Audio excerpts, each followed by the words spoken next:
Welcome back, everyone, to another episode of the History of Professional Wrestling. I am your host, Joe Monroe, and today we're going to go back in time to Dallas, Texas. That's right. We're diving into one of the most legendary, influential, and powerful territories in wrestling history. A territory that changed the business forever. I know I've said that multiple times on this channel. This one pretty much had a bigger hand than the ones we've talked about in the past. Today, we're talking about World Class Championship Wrestling, WCCW. This is the story of innovation, passion, and unfortunately and tragically lost.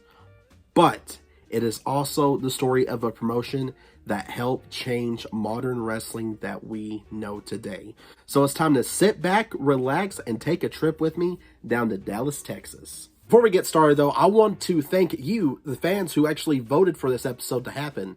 That's right, we went to our social media accounts, and actually WCCW won by a landslide. Phew, I don't know if we'll get those results ever again. So thank you all so much for this suggestion. Let's go ahead, let's get into the video. Before WCCW became a global phenomenon, Texas wrestling already had deep wrestling history. The Dallas-Fort Worth area was one of the most passionate wrestling regions in the country.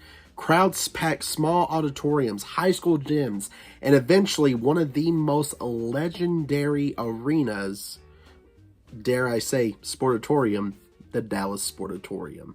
Originally, the promotion was known as Big Time Wrestling, run by Ed McLemore. I think I'm saying that right. If I'm not, I'm sorry. And later, it was taken over fully by a former football star turned wrestler, Jack Atkinson, better known to the professional wrestling world as Fritz von Erich. Fritz had a vision. He didn't just want any wrestling territory. He wanted this wrestling territory. And in the early 1980s, when he rebranded the territory into World Class Championship Wrestling, something incredible happened. The local promotion suddenly felt national. It felt big. It felt ahead of its time. Dallas, Fort Worth, and cities throughout Texas became ground zero for this wrestling revolution. Now, in order to have a revolution, you gotta have stars, right? Well, they had plenty of them. Most notably the Von Erich brothers, but we'll get to them in just a moment. I want to point out people who kind of sort of get overlooked, such as Dino Hernandez, Gentleman Chris Adams, Bruiser Brody, Kamala, and the Great Kabuki, just to name a few. And we can't forget the Von Erichs' most notable rivals, the fabulous Freebirds. Bad Street, Atlanta, GA. Yeah, I know that's terrible. I had to get it out of my system, sorry. But there were so many more that I can mention. I just don't have the time for it. It would be the full video. So I'll tell you what, let me know who was your favorite wrestler in World Class Championship Wrestling in the comments below. Now, of course, you can't talk about World Class Championship Wrestling without talking about the Von Erich family. Fritz's sons, Kevin, David, Kerry, Mike, and Chris, became national icons. They were athletic, charismatic, and larger than life nationally. But in Texas, they were rock stars, and WCCW capitalized on that. The Von Erich family wasn't just pushed. They were the emotional center of every storyline. Crowds packed the notable Dallas Sportatorium, which I still wish was around today because that place is legendary. A building that looked rough outside, but inside, it was one of the loudest and hottest venues in all of wrestling.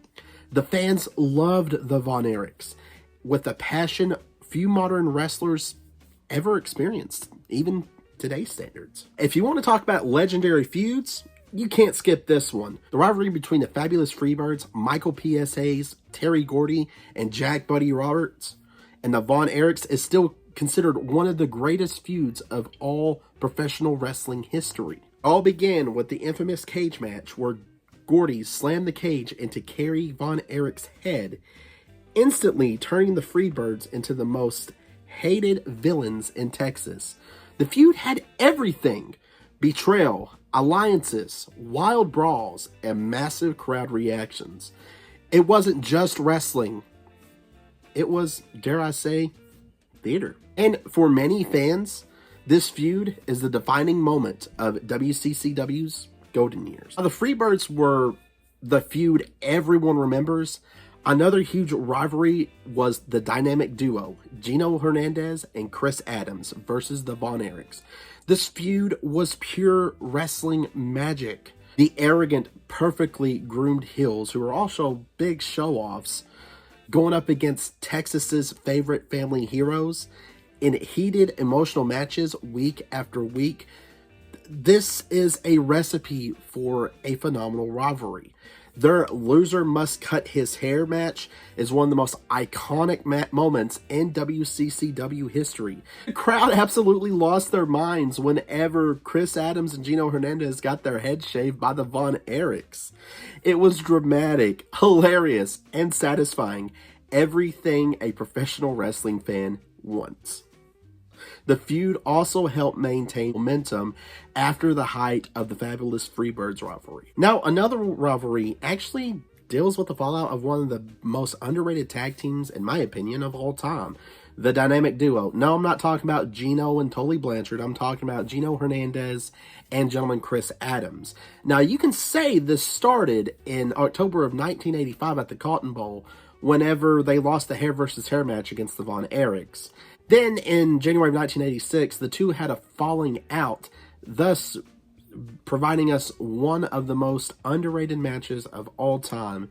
It was Gino Hernandez going up against gentleman Chris Adams in a Freebird hair cream match. I kid you not, this was a gimmick back in the 80s because of Iceman King Parsons and Buddy Jack Roberts in WCCW, where Buddy lost his hair. He had to wear that crazy helmet on his head. But let's get back to the rivalry here. I'm getting off topic. Adams had the match won, but kept ruthlessly beating up Hernandez so much that the referee had to get involved. And as the referee and Chris Adams was distracted, Gino Hernandez blinded Chris Adams with the hair cream, and thus Chris Adams win by DQ.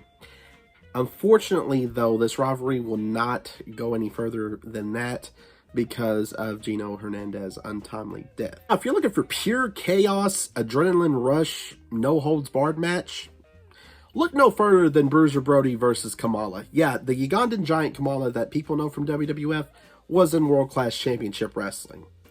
And Bruiser Brody, a legend himself. This wasn't about technical wrestling. This was about two monsters clashing.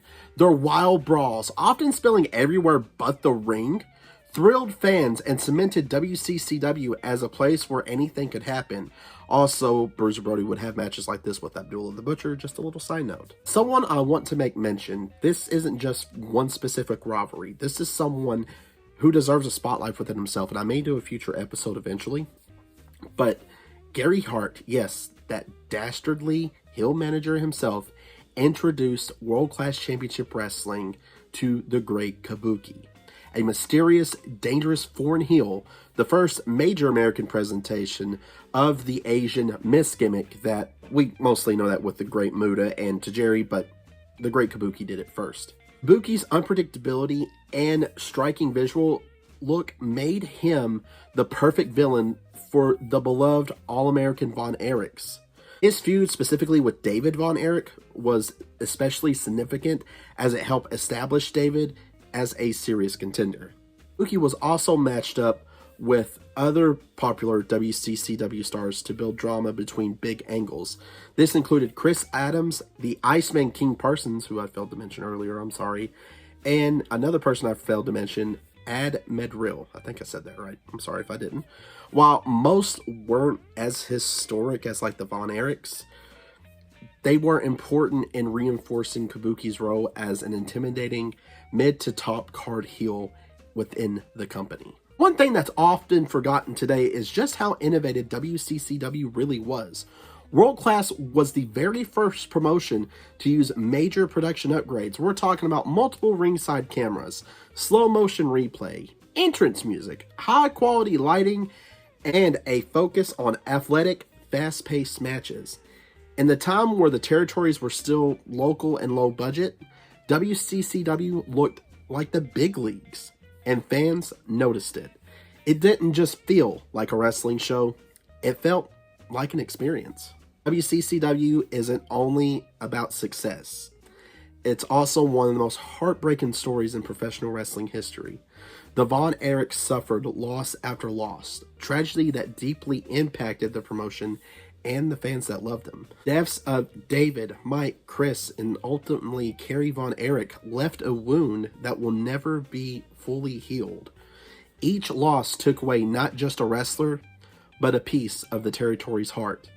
Audience moral decline. Wrestlers felt the impact, and slowly, the magic that defined WCCW in the beginning started to fade away. By the late 1980s, the wrestling world was changing very, very quickly.